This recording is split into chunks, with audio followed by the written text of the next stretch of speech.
Mark. Hello. Can you hear me? Hi there. Yeah, I can hear you just great. Great, great. So, perfect. Let's get started. And first of all, hello, dear guys, and hello, Mark. Thank you for coming, and thank you, Mark, special for accepting my invitation. Well, I'm sure that this conversation will be useful for our guests and for everyone who will watch that afterwards. And I'm pretty sure it will come in handy for everybody who will go and listen to this. So, without further ado, let's start. And if you may, I'd like to start with some personal questions. And my first question that I always ask our guests is that how did you decide to become an opera singer? Did it happen by accident or it happened because you wanted to become one during all your life? Yeah. Well, first of all, thanks for having me. It's always fun to kind of share my Yes. path and my story. And just a heads up, if you need me to, I don't know the level of English of everyone on here, so if anyone has problems with how I'm communicating or if I need to speak slower, just let me know. Um, but yeah, my path to becoming an opera singer, I don't think I really planned. Certainly through my childhood, I never thought that I would be an opera singer. And that was never something that I even really knew existed. It was never, I think some people are like, my parents were opera singers or my parents played opera in the house or no, it was never like that for me. I think I kind of stumbled into it. Um, I was on a track to be more of like an engineer. I was into math and I was into science, and that was sort of my thinking when I was a kid, and then through high school. Um, but then I kind of got pulled into the high school chorus. Um, I just met some friends and they said, "Hey, like we've heard you messing around singing and you should come audition for the high school chorus." And so that's what I did, and that one thing kind of changed my direction. Because I grew up playing piano, but I did it kind of um, because I think my parents wanted me to, not really because I wanted to. It wasn't really my thing. But then once I found the chorus, and then I discovered kind of the joy of making music with people together and not just by myself. I think that was really what got me into it. And then from there, I was encouraged to audition for musicals, which, the high school musical is kind of it is pretty much exactly like what what the movie High School Musical Yeah, I was for just me. It wanted to was ask like, you. yeah. Um, so I had no idea what I was doing, but I auditioned for it. It was called A Chorus Line, was my first musical. And suddenly I was in this world of singing and dancing and uh, working on the stage, and I just immediately fell in love with it. And so for me, it was really musicals that brought me onto the stage first. Well, Um, that is exactly that what the plot of this movie, like musical, school musical, right? With Zac Efron. yeah, You're talking about like completely. yeah. I mean, I grew up in America, so it's I also grew up with like show choir, which is this very specific kind of. It's like I don't know if you've watched Glee. There's also that TV show Glee, where everyone is doing song and dance, and it's very choreographed, and so I had that through the high school chorus and through musicals, um, and I kind of just fell in love with this sort of yeah, this I think it was a very American musical education, I have to say. I don't know what things are like in Russia and how people get Mm, started over there. we have something like that, like in our high schools. Yeah, we sing there like musicals. Yep, we Okay. that. Yeah. Well, so that's more or less how I got started, was doing musicals, and then because I really wanted to develop myself vocally, um, I got into I started working with a voice teacher who sort of said, you have this musical theater style voice, but I also hear this in you. You could try out some classical singing. And so that sort of steered me in the direction of classical music and classical voice. And then I went to university, and I pretty much just still was not planning on doing music, but I just did it for fun. I sang in choruses, and I had a pop a cappella group that I was in. But I continued taking voice lessons, um, and eventually kind of decided midway through university, I think maybe music is the direction that I want to go. And so, working with that voice teacher, he sort of guided me to apply to conservatories because I was originally in a university that was a liberal arts university, kind of a more general um, education, reading and writing and stuff like that. And then I took some time off after university because I wasn't sure. And so this is also maybe just another bit of evidence that everyone kind of has their own path because I have friends who knew they wanted to be classical singers from the age of, I don't know, 12, maybe even younger. Um, and they were on that path from their teenage years. I was not that way. I think uh, I came to it a bit later than maybe what was average, and so I took this time after university to kind of decide what I wanted to do, and I decided to audition for some conservatories, and that led me to a conservatory. I got accepted in Boston. That was the New England Conservatory. One of the Uh, oldest conservatories in the USA, right? that's right. Yeah. And so that it sort of surprised me because I think we all sort of have imposter syndrome where we don't really know if we are good enough. We don't know if we belong in this world. I certainly felt that way. And so um yeah, when I got into that conservatory, I was kind of like, wait, maybe I actually am not too bad at this. And then from there, it was sort of just following the advice of my teachers. Everyone was saying, you know, if you really want to start a career in opera, Hmm. you got to move to Europe. Hmm. Um, and so that's going to be one of the main things I want to talk about is just how to make the move to Europe because it's really crucial for starting a career in this business. I don't know what the landscape is like in Russia, but in the USA, most of the work, it's just so much less work Mm. in the USA.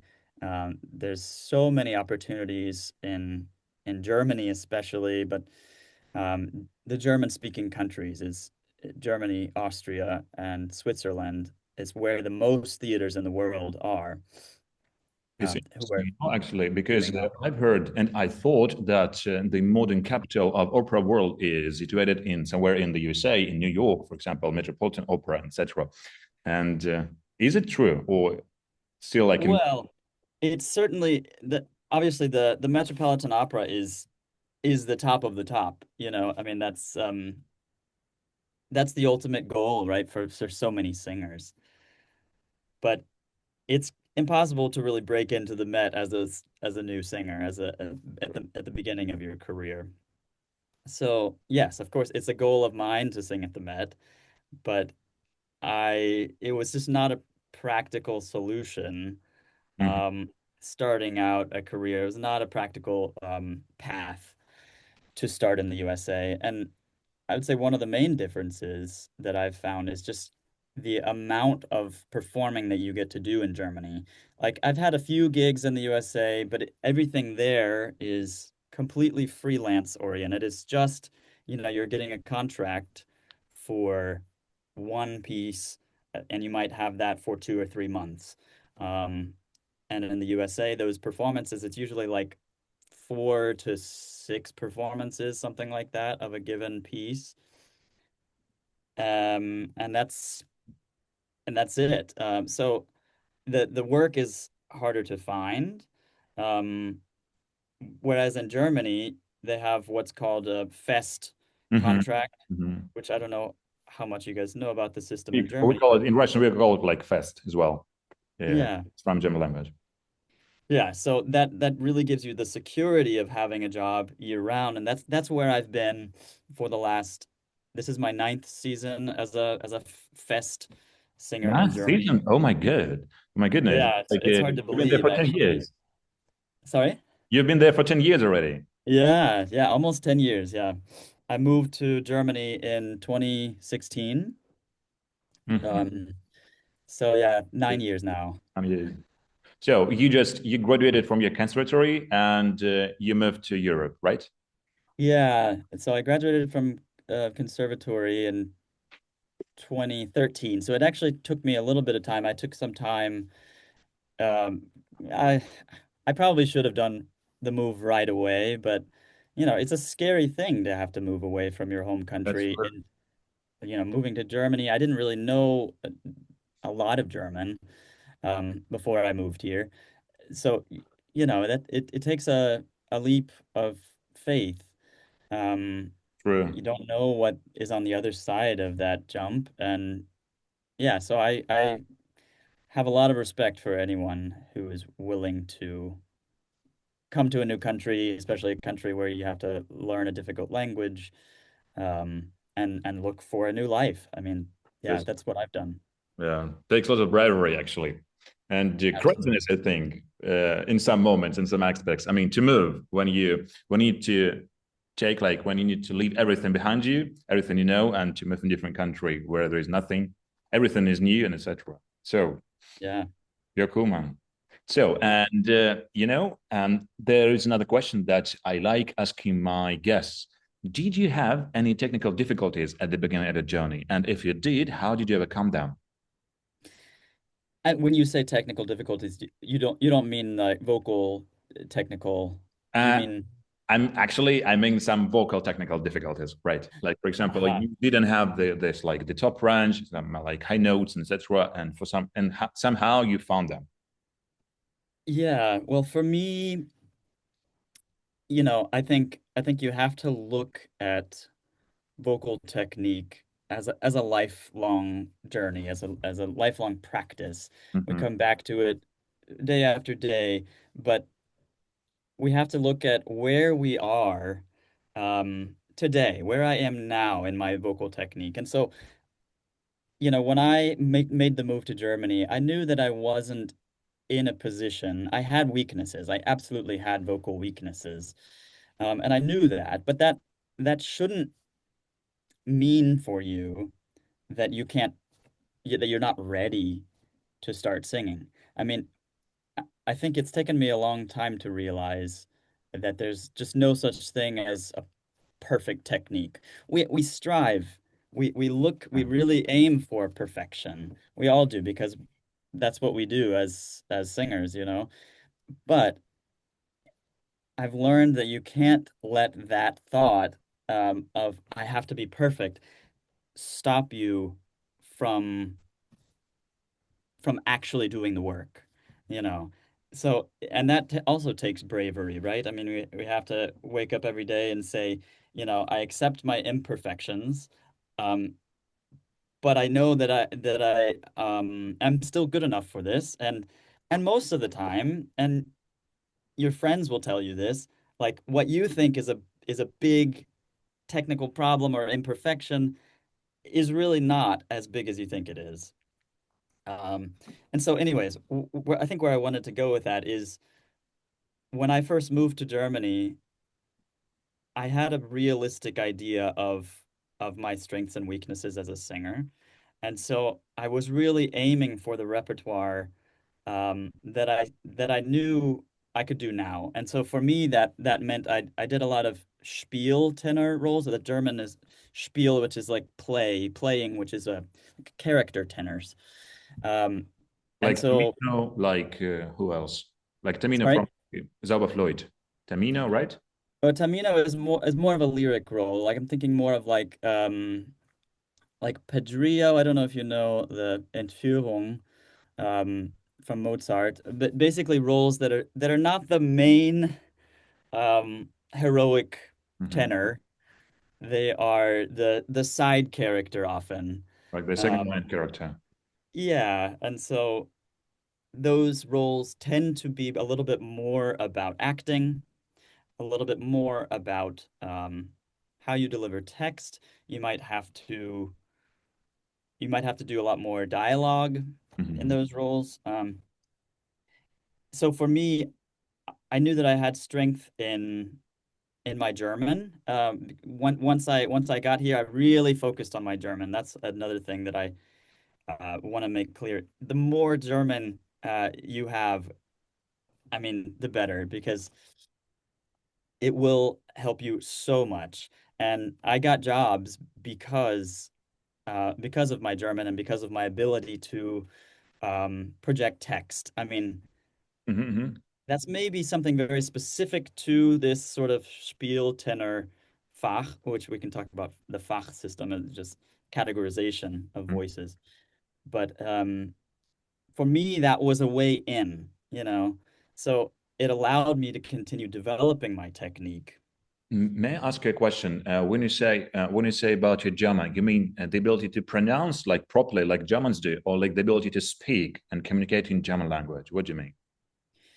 Yeah, well, I would say obviously both are important. Being able to speak in German, I mean, all of maybe not all of my rehearsing, but most of my rehearsing in German is done in German. In German. So when you So come to the like the rehearsal, or to when you come to some kind of like approval to an agent, they speak German too, right?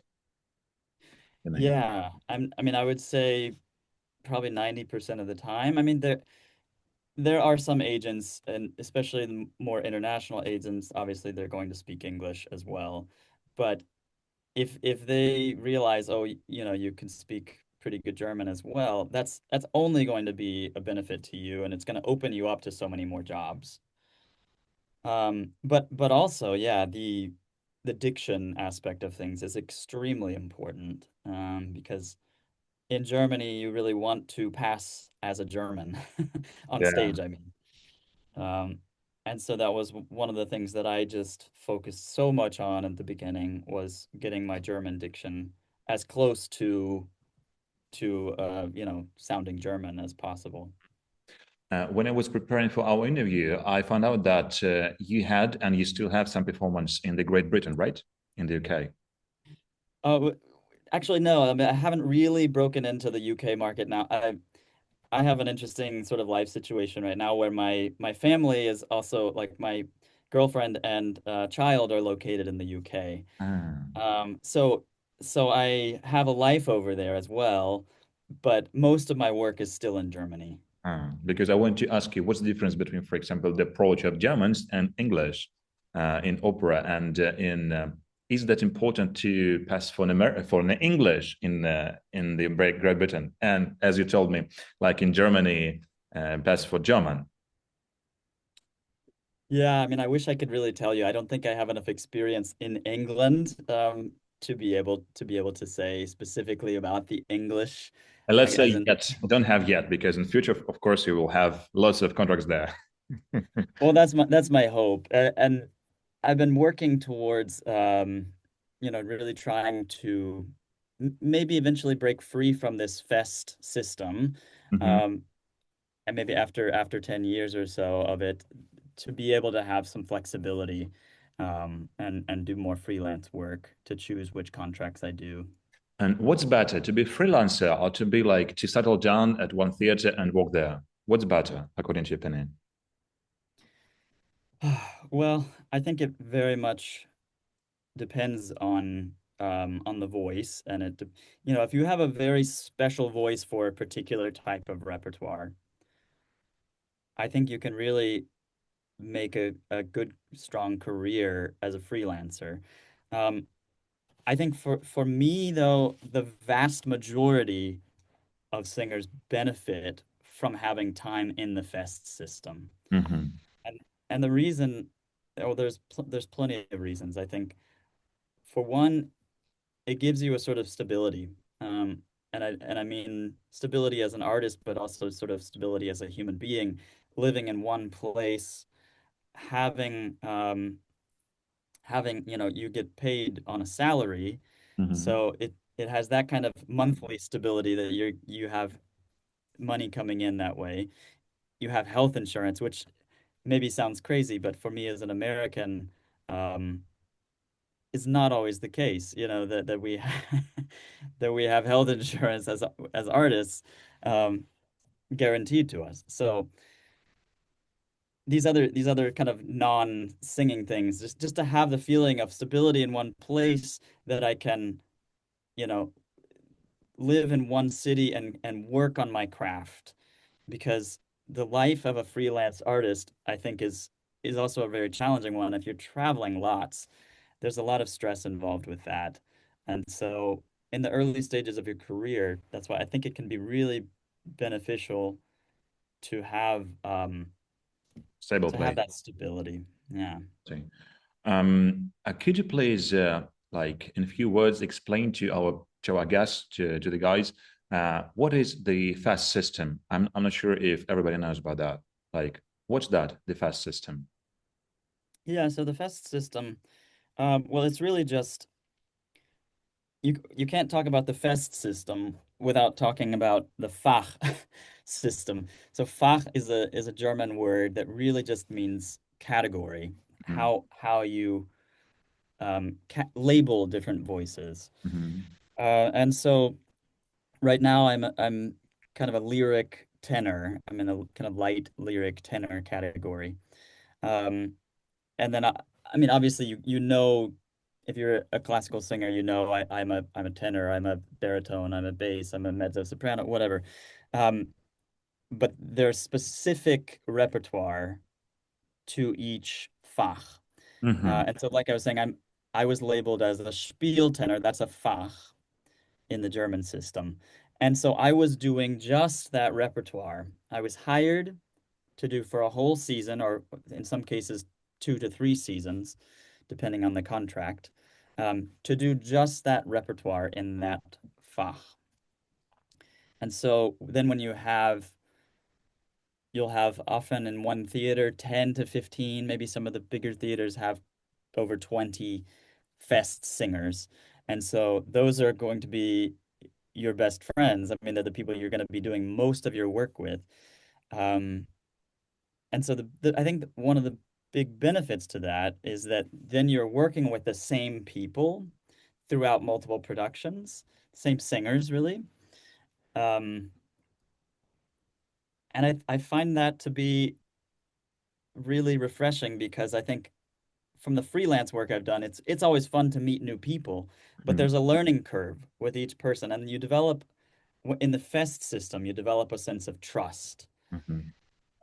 with all of these You know singers, what to and expect from them. you know what to expect, and yeah, you can also foresee problems before they actually happen, and say, okay, this looks like I know this person has an issue with this particular thing. So maybe I'm going to um treat them a different way, be on stage in a different way. Like I have a friend who really loves when I stand upstage of her when she sings, for Oh, instance. And so just little things like this. So I know I've worked with her before, so I know how in the future I can create a good environment for us all. If that makes sense. well, like you already like you act as a team already, so you don't have to Exactly. waste time to get used to each other, like to realize how Exactly. to work with each other. Cool, cool. Yeah. And talking about freelance work and etc. For this thing, you need to have an agent, right? Like to be hired. So when your agent tells you where can you go and what you can take, is it hard for a beginner or for a person who is going to come to Europe to find an agent? What was your story when you came there? Was it hard Yeah. for anyone? Yeah. So first of all, I moved to Berlin first, because I didn't have a job when I first moved here. Um, because I was advised that the best way to get work um, is first to show up and be here. What do you mean show up? And Like a contest? What? Or you just come to Berlin and okay, where is my agent? Something like that? yeah, well, yeah. I mean, it took time, but what I did is Berlin, specifically Berlin, has a freelance artist visa. Hmm. And No. so this was a very important thing for me to be able to be in Germany and get a visa for to be able to stay here longer term, uh, and just to start auditioning because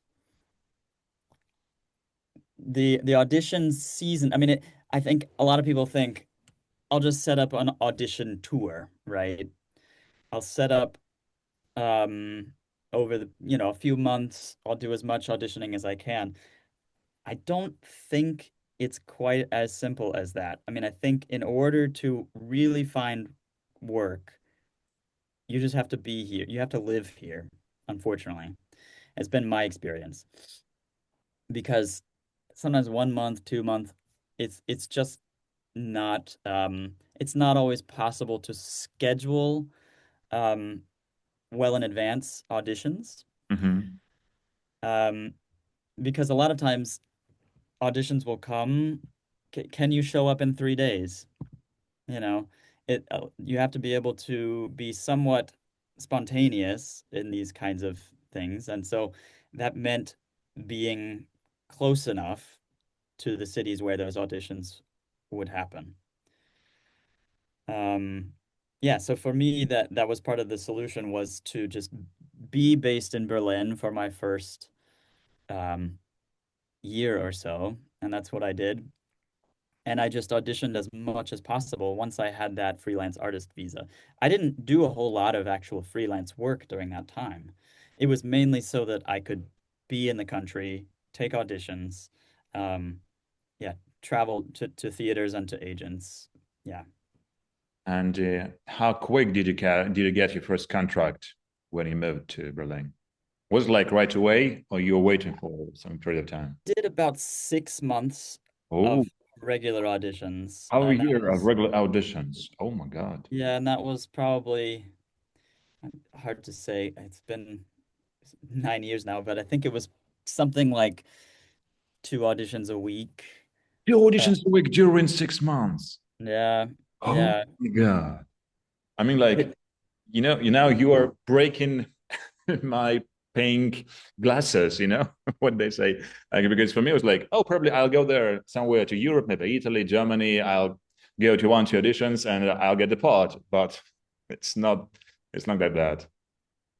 yeah, I mean, this is unfortunately the reality of this business is like there's a lot of really good singers out there, um, all fighting for the same jobs. And Yeah. even though there's more work in Germany, it doesn't mean there's enough work for all of us. It's really like Um, Hunger Games.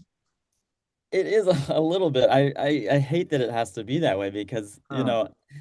in all of my experiences working in this business, everyone is incredibly friendly and incredibly helpful. It's not like fierce competition True. between singers personally. Yeah. It's just the sort of the landscape of how it's all set up. It's just there's just not enough work to go around. It's not like we're fighting with other singers. We're fighting with the system, Yeah, unfortunately. Yeah. yeah, We are on exactly. the same boat. That's right. Yeah. Oh my goodness. What would you recommend for beginner, for example, for Russian singers or for guys who listen to us, if they want to go there and to get their first contract? What's the best way? Come there and wait and try? Or maybe there are some, I don't know, like shortcuts. Yeah. Well, I mean, I think we all know this, but networking is Everything. hugely important. So Yeah. if you have connections to agents, to theaters, the opera directors for theaters they're the ones that can really get you auditions, get you work. Um, it's something that I have never been particularly good at, is the whole networking communication thing side of things. I mean, I've had to do it because it's part of But getting of your work. work, yeah. But absolutely sing for as many agents as you can. I would say that is one of the biggest things I can say is that agents are often the gatekeepers. Like they're the ones Mhm. that have access to theaters and to these auditions. Um, you can absolutely try to go without agents. Um, but I think in order to do that, you really, I think a lot of it requires really good German is one of the problems. So for beginners, it's really not a practical thing. I mean, when you get work through an agent, you're going to be paying that agent um, for the duration of that contract, for the entire length that you're employed. So that's often 5%. Often it's like you'll pay something like 5% out of your own salary, and the theater will pay an additional 5% to that agent.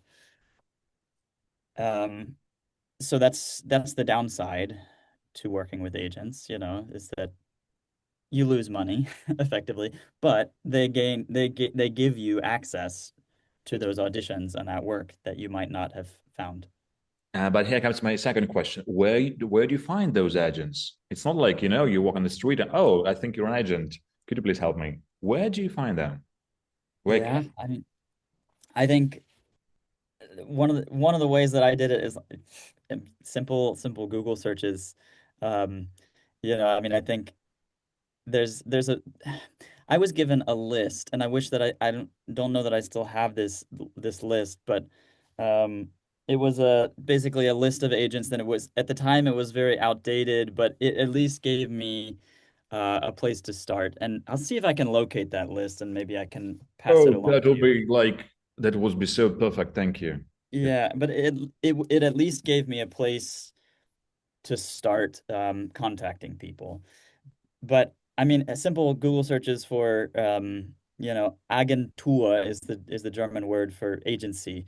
Um, Agentur. Down. Berlin, Frankfurt, Munich. These are some of the big cities.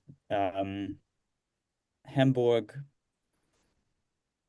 Yeah, Dusseldorf is another big city for agencies. Um, yeah, and then once you just start contacting enough. I mean, it's it's another very frustrating thing is that these agencies are You need to go on lots of jobs. You need to be a singer, you need to be a manager of yourself, you need to be a teacher of languages yourself, and etc. etc. Oh my goodness. it's a lot. It really is a lot, and it takes a lot of persistence because Yeah. sometimes you contact agencies, you email them, and you won't hear anything back. It's just Just like nothing comes. sending it into space, and it goes nowhere. So it's often not just the one email. It's often the Hundreds. follow-up emails. If I don't send follow-up emails or pho make phone calls, then I would have lost a lot of work that way because it just takes persistence. Whoa. I hope I'm not painting a too bleak picture because it it is Oh, definitely possible. It is definitely possible, and yeah, and like coming to lottery and winning it. Yeah, it's possible, but you know, wow, that's actually something new. Yeah, because you have to have faith in yourself though. Like, I am good enough. I am worthy. uh, Um, and there will be agents that also see that in you. yeah, you know, persistence makes everything. There is a phrase, practice makes perfect, but we can change it to persistence makes perfect. That's right. It's really true. Your ability to keep coming back to the same work over and over again is one of the things that gets you through this career. That yeah, that will help you out the most. We haven't discussed one interesting topic yet in terms of getting a job and in terms of acquainting and getting access to the agents contests. What do you think about that? Is it a good path to find a good agent or like to building a career? Or it's not nowadays, it's not that important. It's just wasting of your time and money and better to be focused on something else. Yeah, I mean, I think contests play an important role for many people. I would say for me, they were never super important. I never really liked competitions. I I mean, they're a very real way to find work in this business. That is absolutely true. But they're not the only way to find work. Um, they can also provide you with really valuable connections and feedback. I think one of the things that I got from the competitions that I have done is not, it's not prize money. I mean, it's really about the connections that I made and the feedback that I got. Hey, this might be the wrong repertoire for you. What if you try this instead? Um, or maybe some technical things. Can you try to open up a little more on your high notes? Can you work on your legato? Um, these are all little things, and sometimes it's hard to hear that kind of feedback because you think, um, Because you think you're this is ready already. You're ready, you are good enough. And they say that, oh, you need to work on this and then that. It's yeah, and everyone is gonna have something to say. Everyone has their opinions. Um, and this is a real I think this is an important topic in this business is learning how to accept the feedback from others ha and also how not to take it personally, how not to let it sort of drag you down and make you think you're not a good singer. Um, it's a really difficult thing to accept criticism from people and say, okay, maybe there is something to it, but I'm not going to let it be all, I'm not going to let it consume me. Um, yeah, I think you have to be able to accept some criticism or you're just never going to grow as a yeah. singer. So you have to put aside your ego sometimes, but then other times there will be people who say ridiculous things, and you have to be able to say thank you for the feedback. That's very kind of you, and just smile and Please shut nod. up. Yeah, great. But inside um what you're capable of, what you're doing right. Mhm. So you have to really trust your inner self. That's true. That's true. Or maybe, um, it's always good to have like an external ear. I mean, like or pianist or maybe someone else who will you trust and who will tell you exactly what it is. Like if you sing Yeah, well or if you sing like not that well, and what parts in your voice you need to be working on. yeah. There was a question in my mind. What do you think? What makes a good singer? What qualities make a good singer a really good one, a really good singer? Yeah. Um, gosh, yeah, there's a lot of qualities. So I wrote a few notes down. Just wanted to yeah. I mean, I think it's easy to say a good singer has good technique. Like that's kind of a given. We work on technique. That is a fundamental part of the practice of being a singer. That is what we return to over and over, day after day. To so I don't really feel like it's super useful to talk about that just because it's a given. Oh, yeah. I think for me, the more interesting singers are the ones that I feel they really have something to say. Um, and it's sort of an odd thing because, well, of course, I mean we all have something to say, but you can almost tell the more singers you listen to, if their message that they're trying to communicate to you is something that comes from deep inside of them. And it's this sort of intangible quality, this sort of yeah, you know it when you hear it or when you see it, that that singer has something to say. And then there's another one on stage that has nothing to say. It's great, you can have perfect technique and still be a boring singer. in my opinion. Um, Um, and so I would rather have, hear your imperfections, but hear your full passion and hear what you want to communicate. That to me is far more interesting than a technically perfect singer. So, that's my opinion. Of course, everyone, people value technique in different sort of ways and amounts.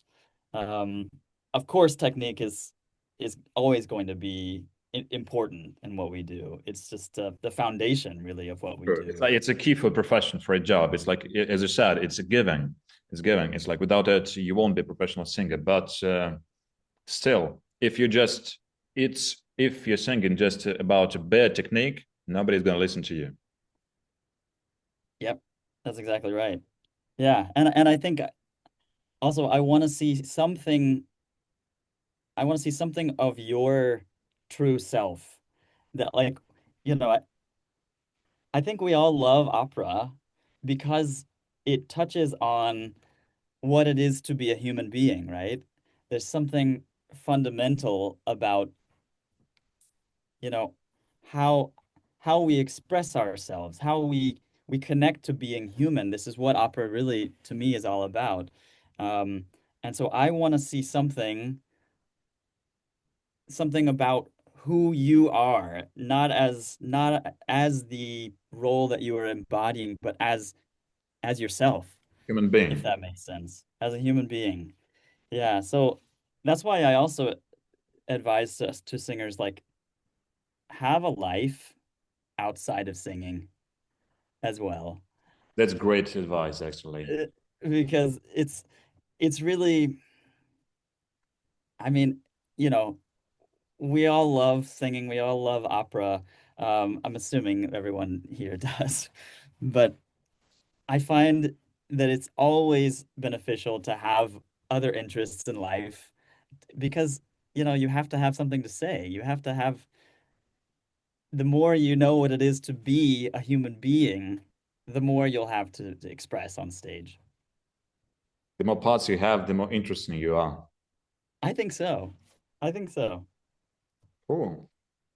So, I just came to my mind. If you were an agent, and apart from what you've just said, what other qualities would you see in a good singer? Would you be waiting from other singers to hire them?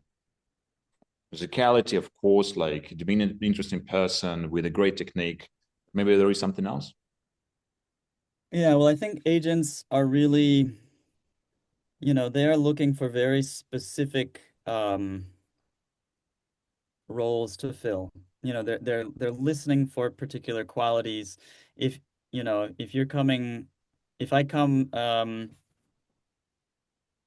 I give the most perfect Bildnis, which is the Tamino's famous aria from Magic Flute, um, and I show him or her that I am ready for Tamino.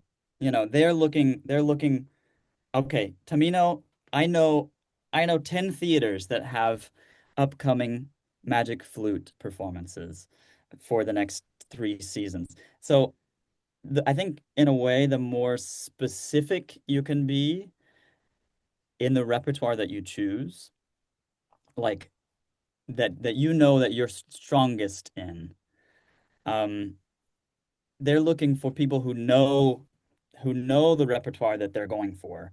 So unfortunately, I think a lot of singers say, "Well, I can do this and this and this and this, and I want to show that all to you." Well, yeah, that's great to be a broad singer who can do a lot of different things. But generally, they want to see Fach. They want to see that you know what the right repertoire is for you. So that's why I think really specific um, repertoire choices. In other words, you need to tune, like you need to choose your major in singing, like right fast and specialization. Yeah. Because if you're this broad type singer, means that you're not good at anything. Yeah. I mean, unfortunately, that's how the Germans see it. I like being able to do lots of different things personally. I think that's one of the things that is interesting to me. It keeps me interested in this business, is being able to do different types of roles. But Germans are very specific about the Fach system. And so they hear you as one thing, and they often will say, we say pigeonholed. They sort of categorize you, and it's fixed in that way in their minds. And you can change So it, right? Oh, it takes a lot. sorry, Or can you change their opinion on that, or it takes a lot to change it? it takes a lot, and that's one of the things that I've been working on now because, as I said, I started doing Spiel tenor roles, which are the character tenor roles, and now I'm doing more lyric stuff. And so I'm having to sort of redefine myself as a singer and say, like, I'm not doing those roles anymore. I am Tamino now. I'm right now I'm doing a production of La Cenerentola, and so I'm doing Rossini and I'm doing Mozart, lyric roles. And so there are still some agents that I've worked with in the past, and some people who still think that I'm a Spieltenor, because these Germans have have a way of getting something in their mind. He is a Spieltenor, and I have to say, no, I'm not that anymore. So it's one of the challenges of working with Germans, unfortunately, is that they can be very rigid in their thinking. Like alles in Ordnung. Alles in Ordnung. Yeah, that's right. Yeah, by the way, I wanted to ask to our audience, guys, if you have any questions, you can ask our dear guest as well, Anastasia and Yeah. others. Do you have some specific questions? Maybe you, Tamara Tocheva wanted to ask something. Okay, Tamara, go for it, please. Hello, hi Mark. First of Hi. all, thank you very much for this whole conversation, for everything you shared with us, because I guess this is crucial for everyone who does singing. Me personally, I had a sort of a mental crash out a couple of days ago. So it's very nice to hear these words that cheer up and give sort of hope. And I have two questions. The first one is about conductors and directors, because I guess that we have a sort of a view here in Russia that there is a switch from conductors to directors today. So we used to have a system where conductors were the main characters and their interpretation was something that mattered in the 20th century especially. And now we have switched to the regie opera, and the director is the main person in the whole process. So is it really so in Europe? How is it working right now there? And the second question is more about your personal approach to your mental health. How do you cope with all the difficulties on the road? Do you think it's essential for an opera singer to have a sort of a therapy, to have a specialist who helps to go through all these difficulties and to save your mental health, to save yourself? Or is it just something that is a normal part of everyone's path and you can cope yourself, or maybe it depends on a person? So what's your view, and what do you see among the people who work with you in Europe? Thank you very much. Yeah, great questions. So for the first question, unfortunately, yes, absolutely, it is the Regie Theater model in Germany. Um, the Yes, the directors are the ones generally that have sort of the power in the production. I have seen I have seen in my time, because I'm now in my ninth season. Um, it seems like it may be shifting a little bit back in the direction of music. Just I have a limited perspective because I've only been working. I've worked in three different theaters as a Fest singer during that time, and so my experience is only this big compared to the broad experience of everyone out there. But in my experience, it seems like music is taking on a more important role than it used to. And maybe that's just in the theater that I'm in, where I think the directors will always be really important, especially in German theaters, because they have a very sort of I say intellectualized idea. Like they really it's important in German productions that you do something new. You try to create something that hasn't been done before. Um, that's not always the case, but they sort of want to be intellectually challenged at the theater. And so I think that's where this sort of comes from, this motivation for Regi Theater to really challenge the audience in some new way. And so it has required from me and from every singer who's here that you be flexible. But there will also be times where you have to say, no, I will not hang upside down and flop around like a fish while I'm singing my aria. I don't know. I've had some really ridiculous requests on stage about you know, you have to still stand firm, I think is what my main message about Regi Theater, while still allowing the director to have their chance. So yeah, that's the first question. And mental health. Yeah, I just wanted to touch on that really quick because it's hugely, hugely important in this career. It can be incredibly isolating as a singer. And I think so. One of the things that I have found extremely important is to create a community. And that's one of the things that I think this is where I think it benefits you to be a fest singer as opposed to a freelance singer, is that you're in one place. And with that means that you get to know the people and you start to build a community of support around you. And so my current theater, this is my fourth season in this theater. I'm in Mainz right now. And so in Mainz, I have a community of friends and people I can rely on and go to for support. So that's one major thing. But absolutely seek out a therapist because I have used mine so much. I mean, it can be such a challenging career for so many reasons. I mean, I touched on it earlier, just taking criticism is one of the things. Um, but we're under a lot of pressure. We have, we're worried if we crack a high note that we could be fired. So it feels like a lot of pressure. And so, yes, rely on your mental health professionals. Do it. Just don't, there's no shame about it whatsoever.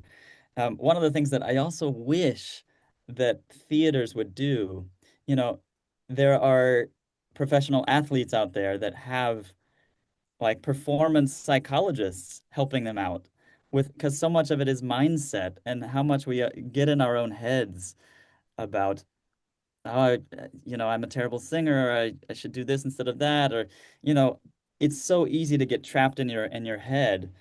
And so finding someone who can help you think about mindset, maybe that person is also your therapist, but I have heard of singers now start to work with performance psychologists for this reason. And I wish that theaters hired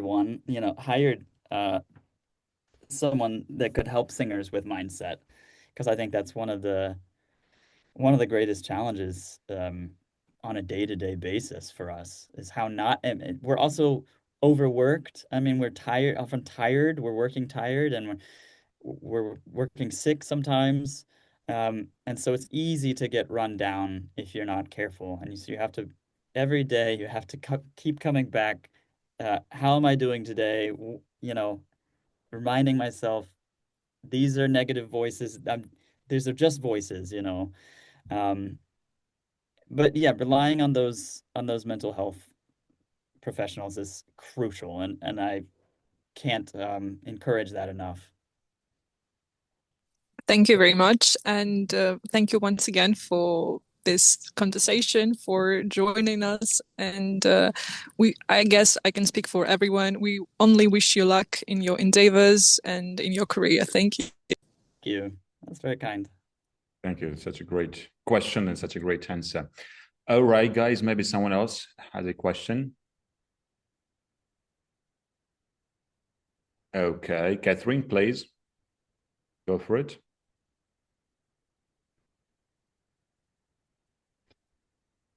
Catherine, yeah, I see you raising up. Like trying to turn on my microphone. Hello. First of all, I want to apologize. I don't have the opportunity to turn on my camera, so I can only speak. That's all right. My question may seem a little bit naive, but is it possible to learn some basic vocal skills at home? And is it possible to study these crafts like on my own, like drawing? I'm asking as a student with limited free time and resources. Yeah, I mean, I think maybe I can ask, like, where are you starting from? Is maybe my first question. Is have you trained before? Have you been a classical singer before? I just don't know kind of the level we're talking about. I'm just sing at home, and that's all my practice. I see.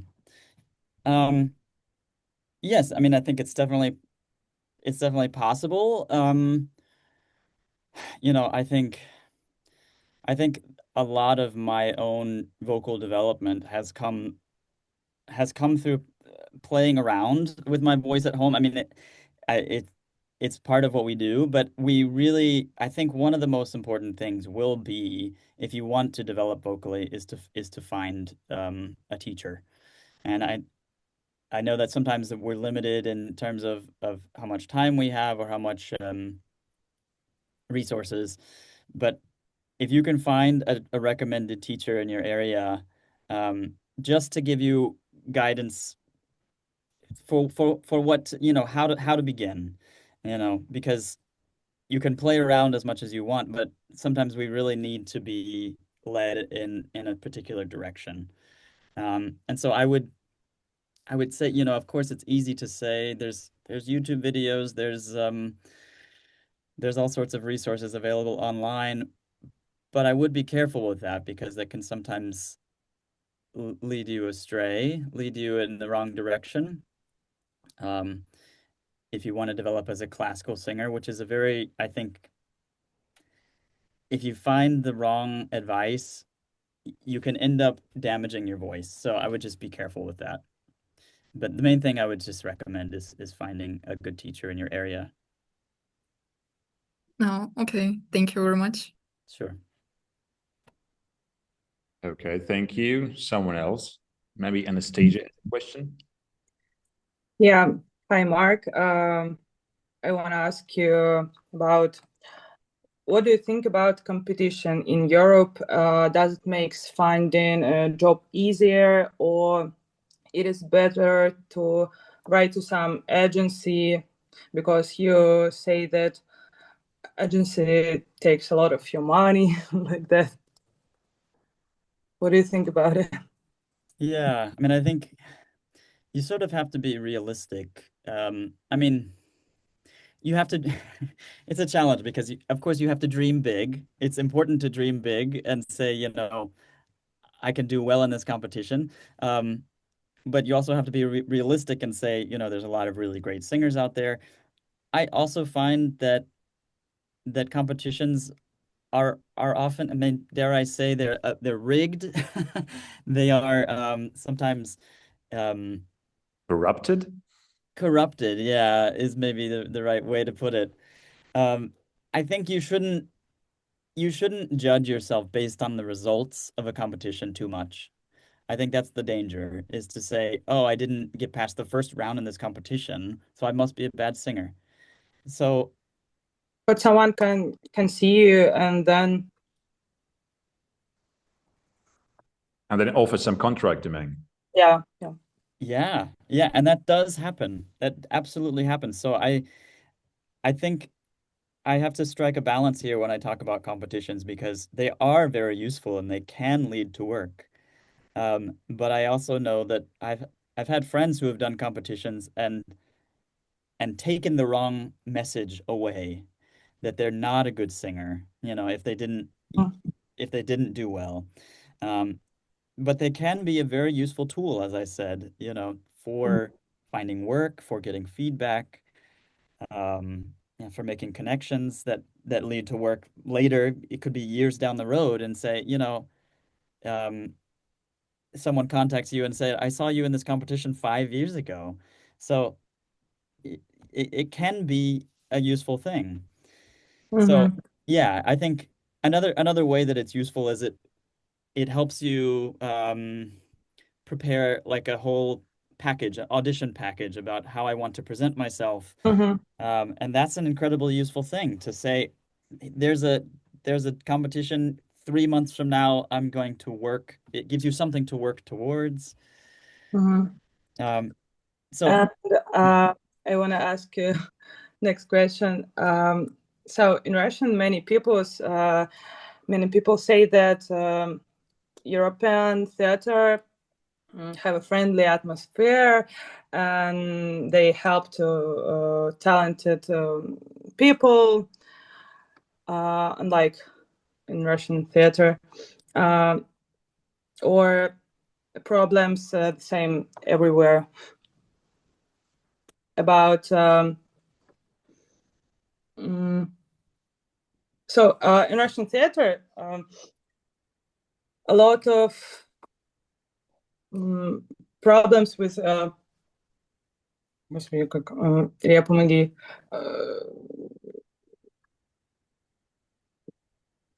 Что хочу спросить?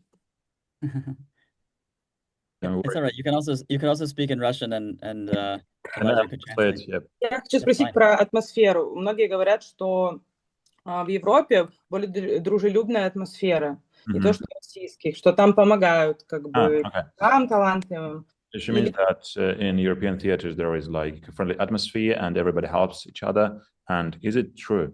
Because in Russian theaters, in the biggest theaters, I don't want to give some names of the theaters, but everybody knows what I mean.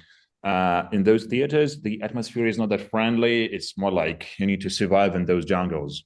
Is it like that in Europe? Yeah, I mean, I think in my experience, it has been a very friendly atmosphere. This idea of the diva, who has a really big ego and has to have things just their way. I haven't really experienced that very often. It's been very rare that there are difficult people in the theater. It does occasionally happen, and what we're doing is a very complicated thing, right? I mean, we have all sorts of different voices in the process, all sorts of things that have to happen, from the technical side of things to the administrative side of things. I mean, there's lots of voices involved and lots of demands being placed on singers, and so there will always be conflicts, but how you then resolve them is I think the question. And so in my experience, it's been mostly friendly people in the theaters in Germany, at least I can speak to. But I know that especially as you get into bigger theaters, I'm in sort of a mid-size, like a medium-sized theater, where we don't have big stars coming in. And I think that's maybe where you have more of the diva personalities, is in the biggest theaters. Okay, thank you so much. Sure. Thank you. Thank you. So Karen wants to ask something, right? Yes. Hello. Hi. Thank you so much for the conversation. Thank you for this information. For us, it's very important. Okay, I wanted to ask, what is the age limit in Europe to get a job in a high note theater?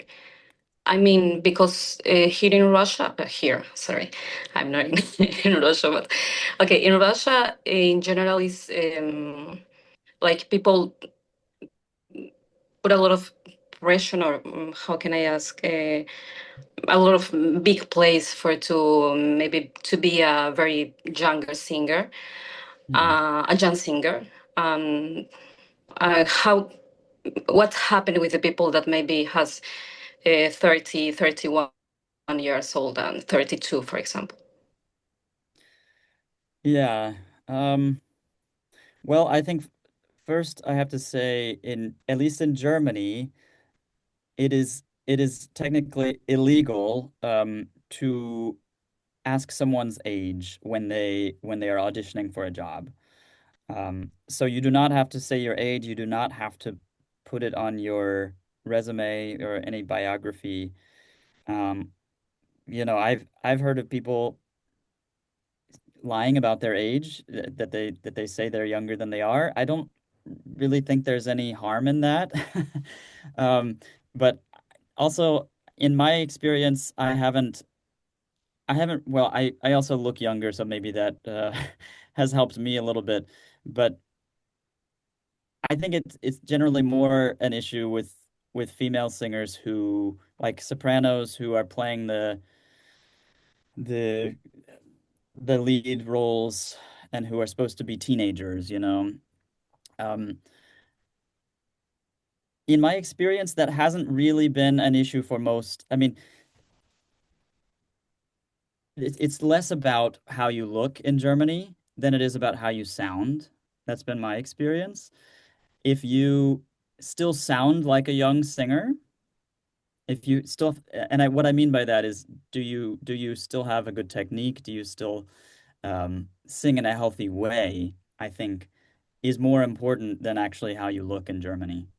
So there's maybe less of a focus on physical appearance. Now, I'm sure that there are plenty of female singers out there who would probably disagree with me, and they would say it's that they have been, um, not chosen for a role because of their age, or it's an unfortunate reality of our business. But I think in Germany, it's a bit more forgiving than probably in other countries. That's my experience. Did that answer your question, kind of? I didn't understand the last part. That in Germany, what? It's more. What did you say? It's more forgiving in the sense that they're not worried as much about your appearance, or how Okay. that you don't look like you're 18 years old anymore. That's not so important in Germany. Because it's theater also. I mean, there's always costumes and makeup, right? There's theater magic. If you want to look like a teenager, you can. I've seen theaters really costume and makeup departments do amazing things. So this is another reason why I think it's not that important for theatrical productions. Now, if you're talking about competition or concert singing, that's another thing because you're not going to be, changing your appearance so much. Okay. Yeah. Yes. Thank you so much. Sure. Okay. If you sound young, you'll get the job. Yeah, that's been my experience. All right. So let's wrap it up. And my last question to you will be, what would be your last advice for all the singers from Russia, from all the listeners of our today's conversation, and for all people who will be listening to this interview? Yeah. Yeah, I guess so. Practical advice. If you want to sing in Europe, move to Germany or Austria, or Switzerland. Look for a fest job. I think it's one of the best ways to gain experience, to have a lot of time on the stage, to have time to work on learning German. I mean, I think not just German, but you should be working on Italian and French too, really, realistically in our business. But just to have the financial stability and the the community stability of being in one place, I think is really important. It's, I think a lot of singers dream of the fancy lifestyle of going from place to place, and that's exciting. It's very fun to be able to experience new places and live a certain way. But I think it's not to be understated the importance of being in one place and having lots of time on stage. And that's one thing that a Fest contract will give you. And then, yeah, the other things are just really, I think, like I said before, have something to say. That to me is one of the most important things for any singer, for any performer in opera or not in opera. I find it interesting to see your imperfections and not be afraid of them. So yeah, I've told myself over and over, forget the idea of perfect. I mean, you kind of have to forget perfect, but also still continue working towards perfect. But know that you're never going to reach it. That's perfect. Yeah, exactly. Yeah, I'm sure that I'm forgetting some other important philosophical things or whatever, but yeah, I think that's my overall message. Move to Germany if you can, if you're able, and be true to yourself. Great. Thank you for this advice, and thank you for coming. It was so great to have you here and listen to you and listen to your great experience, actually, sitting here in Russia, and because almost all people here, we don't have any idea of what it really means to walk there in Europe, but we all would like to go there and do the same what you do right now. And it's so cool to have the opportunity at least to touch a bit your experience. So I wish you all the luck that exists in the world to your career. So Godspeed to your career, and I hope that one day I'll be able to visit your performance there in Germany, because who knows, maybe I'm gonna move to Germany. Oh yeah, I'd that's like exciting. to, yeah, like in 2 years. Yeah, I know I'm finishing my postgraduate studies in conservatory in St. Petersburg, and when I'm done with it, I'd like to go there. As far as like I know a bit of German, so to say, and that would be a good start there. So Great. Fantastic. Yeah. so thank you again for coming, and thank you guys and actually girls here for coming here. And if you have anything to add, go for it, please, guys. And yeah, so again, thank you for coming. And if you need any help with Russian, with anything, feel free to ask me. I will help you whatever time you need and you want. Thank you. That's very kind. Yeah. It's been fun. Thanks to all of you for being here. I really have enjoyed it. So, yeah. Thank you again, and have a nice. Actually, today's Sunday. Have a nice Sunday. Have a nice weekend. Yeah. Same to all of you. Thank you, guys. So, auf Wiedersehen. Auf Wiedersehen. Auf Wiedersehen. Ja, tschüss. Ciao. Ciao, ciao.